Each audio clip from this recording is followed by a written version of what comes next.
if you're in the market for a new side-by-side, this is going to be a run through of my 2022 brand new CF Moto 1000 Hunter Edition. Tipping up the gas assisted bed reveals the 963cc 77 horsepower fuel injected liquid cooled 4-stroke V-twin engine. The start battery's over on that side over there, but there's an equal sized cavity on this side here where you could fit possibly a second battery. It runs a Canadian Cvt Transmission, shifts pretty well. The engine's ran by a Bosch ECU, and that is coupled with a Bosch fly-by-wire throttle system. A lot of the previous models, I see them whinging about the throttle being really jerky and snappy. Apparently that's the biggest thing that they've fixed with the 2022 with the Bosch fly-by-wire.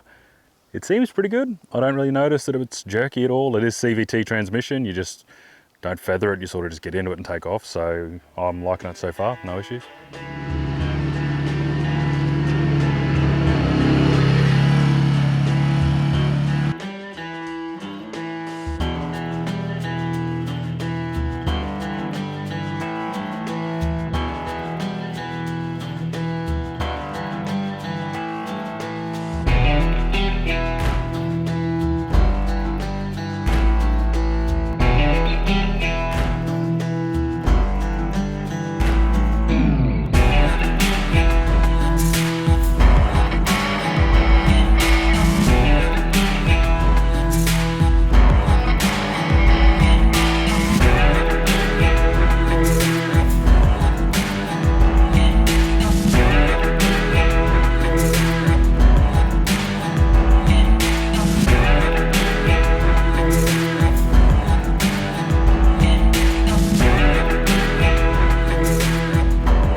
The rear dump bed can hold 350 kilos. And under the back is a tow ball, and hidden up under there is a trailer plug, and it can tow 800 kilos, which is pretty impressive for a side-by-side. The Cvt transmission is connected to either 2-wheel drive or 4-wheel drive or 4-wheel locked. So you can just select that on the switch on the dash here. And then going down to the ground is these 27-inch pretty cool looking mags with stag tyres. Pretty chunky sort of pattern on them. Quite happy with them for a stock tyre. I do want to go 29s, I think is one of the mods, but I'll wait till I wear these out a little bit first. There's also a tow hitch on the front in case you want to be moving some trailers around the yard or something like that, and it comes with a winch. It comes with these almost full size, I think they call them a half door, but they're a pretty big door. Suicide door version. Keeps you pretty safe when you're flying along pretty quickly. Seats pretty comfy. I'm getting some canvas seat covers for these, but they are pretty comfy. It does slide forward and back so you can adjust the seating position, and the steering column goes up and down as well. It's surprisingly a pretty large side-by-side, so you can fit 3 blokes in here pretty comfortably side-by-side. And if you're not using the middle one, this here folds down, and more storage, more cup holders. So there's 2 cup holders here, 2 in the dash up there, 1 here. I've already made a Yeti Colster adapter for that one. It's already printed. But there's not one on that side. So you'd have to use this if you're going to be the one driving, but shouldn't be drinking anyway. Maybe just a couple of lemonades. And then under the seat, you pop this up. There's this full lift out dry box thing. And store your stuff in there. Heaps of storage. It's quoted to have 75.5 litres of in-cab storage, which it does seem like a lot. There's these huge door pockets, they're massive. Down here's your winch connection point for inside. There's a little shelf in there. Another shelf here, which it would be nice to have some sort of bag that fits into there like you get for the Polaris. Another one over there. Huge glove box inside there as well, with all your instruction manual and winch controller, all that sort of stuff. Then obviously the big storage box under the seat that I already showed you. Comes with rear vision mirror, side mirrors, proper park brake as well as park on the gearbox, which is really nice. LED lights, different drive modes, indicators, horn. I've already fitted the quad lock mount over here yesterday to hold my phone so I can see maps while I'm driving. Pretty cool startup display. You've got your normal drive mode, which has this layout screen, and it also has a softer throttle response. And then you can flick it into work mode.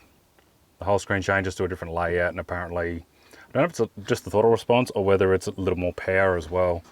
Mainly throttle response, I think. I'll have to look into that. DRLs and these projector headlamps, they look pretty awesome. Super bright. I think some people are a little upset with the Hunter Edition that you can't turn off the DRLs, so I'm gonna suss that out. I'm gonna find where that wire is and see if maybe I can make a switch for it or something like that, and I might do a little video on that mod. It's got these drain plugs in the floor, so you can just hose out the inside and everything drains out. It's got power steering, and the Hunter Edition comes with all this bar work on it. Full hood bar work all the way around the front, all over the top, so you can put some pew racks or something on the front. Comes down the sides here with these sissy bars into the rock sliders. One's on the side of the tray, you can use for tie downs or stop those flares getting impacted. Comes all the way around the back, underneath the back, and then does the same all down the other side. Pretty impressive. These cool looking LED brake lights, indicators. Tailgate comes down. Some more little drink locators here, and then it's got inches and centimeters along the back as some sort of little measuring guide. Maybe for fish or something. Measuring rope, I don't know. 40 litre fuel tank capacity with a lockable fuel cap.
It comes with a 3-year warranty and sells for just over 19,000 Australian dollars. So in this package with all these extras on it, pretty good bargain. I reckon it's a lot of side by side for the money, in my opinion. I've only had it for about 2 or 3 weeks. Pretty keen to see how it goes long term, so stick around for that. If you've got any specific questions on it, let me know in the comments and I'll look into it and cover it for you if there's a specific feature that I didn't mention or how it works. If you haven't seen the first little test run we did in it last weekend, I'll put the video up here. And if you want to see the huge toy hauler project that I bought this for, where it goes on the back, I'll put the playlist down here. Check that out, you'll probably like it.